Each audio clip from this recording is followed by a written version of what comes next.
Bro, don't always rely on motivation.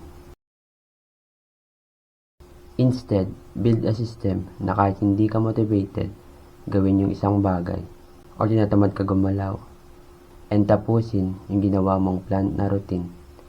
And within that day, gagawin mo pa rin siya. It's not because you are motivated, that because you have that kind of discipline na na-build mo na sa sarili mo. Earlier, I was lazy to do my workout and gumawa ng content. Since mag-film na naman ako and i-edit ko na naman to and ipopost and manonood lang naman is around 10 or 20 viewers lang. Diba? Sino hindi tatama rin din? But kahit natamad ako or unmotivated ako gawin tong mga to, gagawin ko pa rin to.